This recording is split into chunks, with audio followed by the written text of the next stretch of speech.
Hello everyone, welcome back to Priyam classes. कैसे हैं आप सभी? I hope you all are doing good. Last class में मैंने आपको वेक्टर और उसकी कुछ प्रॉपर्टीज के बारे में डिस्कस किया था कि उसकी मल्टीप्लिकेशन या फिर एडिशन कैसे करते हैं।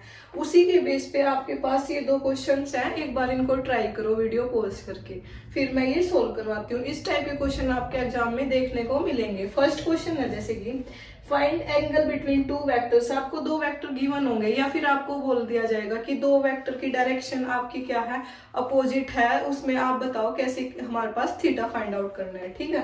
सेकंड आपके पास ये वाला क्वेश्चन है। एक बार इसको वीडियो को पॉज करके सोल्व करके देखो, फिर मैं आपको बताती हूँ। आई होप आप सभी ने ट्राई किया होगा। देख लेते हैं हमारे पास फर्स्ट में हमारे पास क्या है, फाइंड एंगल। अब आपको पता है मैंने आपको दो चीजें बताई थी। एंगल किस किस में आता है, एक हमारे पास डॉट प्रोडक्ट, एक हमारे पास क्रॉस प्रोडक्ट। तो अब इजी कौन सा लगेगा आपको, उस आपके ऊपर डिपेंड है कि आप कौन सा करना चाहते हैं। एंगल फाइंड आउट करना है तो डायरेक्शन नहीं चाहिए, तो हम क्या करेंगे, डॉट प्रोडक्ट लेंगे, क्योंकि हमारे पास एक्स डॉट वाई किसके इक्वल होगा, x y cos of theta. हमें क्या निकालना है, थीटा। एक्स वाई वेक्टर आपके पास क्या है, गिवन है। डॉट प्रोडक्ट करेंगे तो एक्स डॉट वाई किसके इक्वल होगा, 3i cap plus 2j cap plus k cap dot i plus 2j cap plus 3k cap. अब मैंने बताया था डॉट प्रोडक्ट की जो ट्रिक है वो क्या है, i की i के साथ मल्टीप्लाई, j की j के साथ मल्टीप्लाई, k की k के साथ मल्टीप्लाई करेंगे। तो कर दीजिए 3 इंटू 1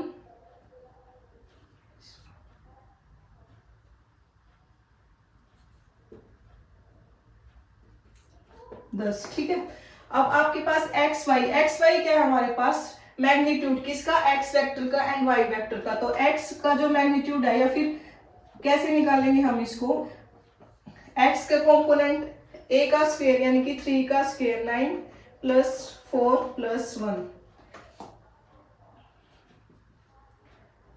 y कंपोनेंट का मैग्नीट्यूड कैसे निकालेंगे, जो हमारे पास कंपोनेंट है उसका स्क्वायर कर देंगे। अब इस फॉर्मूले में पुट कर दीजिए, x और y वेक्टर कितना आया था हमारे पास, 10 is equals to √14 into √14 cos of theta. ये किसके इक्वल हो जाएगा, √14 का स्क्वायर, तो स्क्वायर से क्या हो जाएगा, cancel, cos theta. Cos theta उसी साइड रखेंगे तो 10/14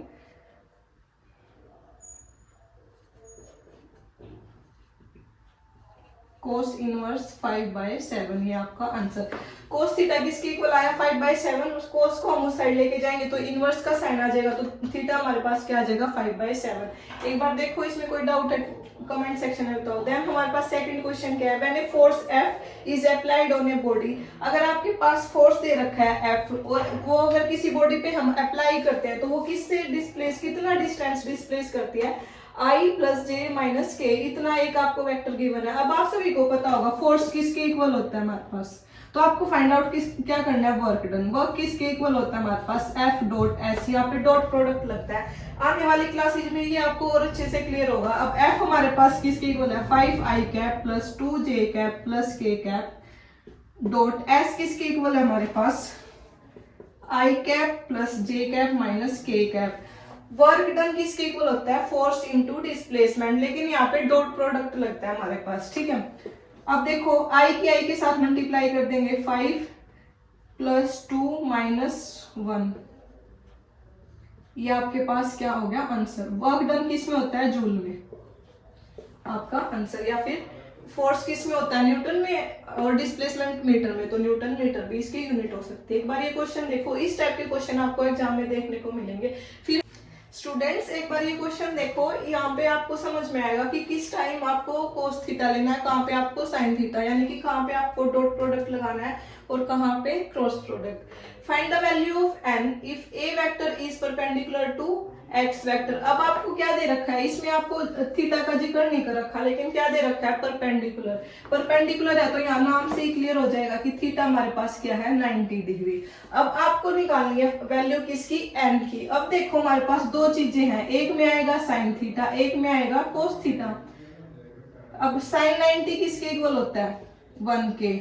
कोस 90 किसके इक्वल होता है, 0 के। तो अगर कोई भी वैल्यू 0 बन गया तो हम उसको इजीली सोल्व कर सकते हैं। तो अब यहाँ पे हम क्या लेके चलेंगे, डॉट प्रोडक्ट। डॉट प्रोडक्ट क्या होता है, ए डॉट एक्स वेक्टर किसके इक्वल होगा हमारे पास, A vector dot A B A X cos of theta.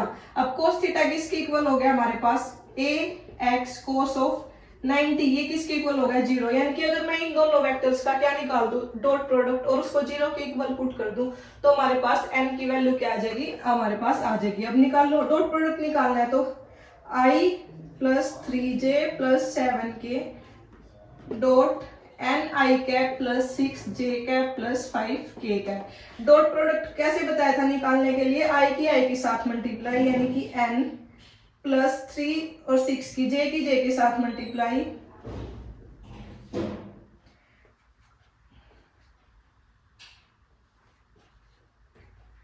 Zero answer. इस तरीके के क्वेश्चन आपको एग्जाम में देखने को मिलेंगे। आई होप आपको ये पूरा कंसेप्ट अब क्लियर हो गया होगा। कोई भी अगर डाउट है तो आप कमेंट सेक्शन में पूछ सकते हैं। फ्रेंड्स, नेक्स्ट हमारे पास किसका कंसेप्ट आता है, रिलेटिव वेलोसिटी। उससे पहले हमारे पास रिलेटिव वेलोसिटी कहाँ से आया, उसको समझने के लिए हमें रिलेटिव मोशन के बारे में पता होना चाहिए। रिलेटिव मोशन हमारे पास क्या होता है, नाम से ही क्लियर है कि हमें रिलेट करना है चीजों को। अगर हमारे पास दो बॉडी है, दोनों क्या है, मोशन में है हमारे पास, व्हेन टू बॉडीज क्या है, मोशन में है, और एक की रिस्पेक्ट में हम दूसरे की मोशन को अगर डिफाइन करें तो वो हमारे पास क्या होता है, रिलेटिव मोशन। मान लीजिए आप कोई भी ए हमारे पास क्या है, यहाँ पे पार्टिकल है, वो क्या कर रहा है, मूव कर रहा है। बी हमारे पास दूसरा पार्टिकल है, मूव कर रहा है। अब ए की रिस्पेक्ट में अगर मुझे बी की मोशन को डिफाइन करना पड़े, मोशन डिफाइन करने के लिए क्या हमें उसकी स्पीड, वेलोसिटी, एक्सेलरेशन सारी चीजें पता होनी चाहिए। वही हमारे पास क्या होता है कि हम उसको मोशन को डिफाइन करते हैं। तो जैसे जैसे अब हम आगे चलेंगे तो हमारे पास किसका कंसेप्ट आएगा, रिलेटिव मोशन का। उसमें रिलेटिव मोशन में क्या होता है, when both bodies are in motion and we study the motion of one object with respect to another and vice versa। इसको आगे समझने के लिए सबसे पहले हमारे पास इसमें टर्म आती है रिलेटिव वेलोसिटी की।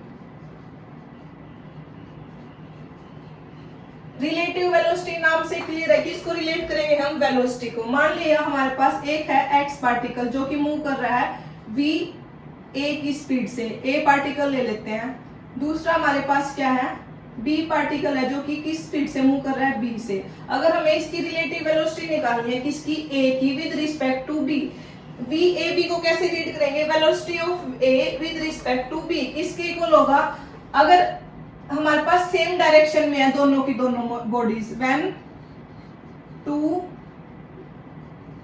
बॉडीज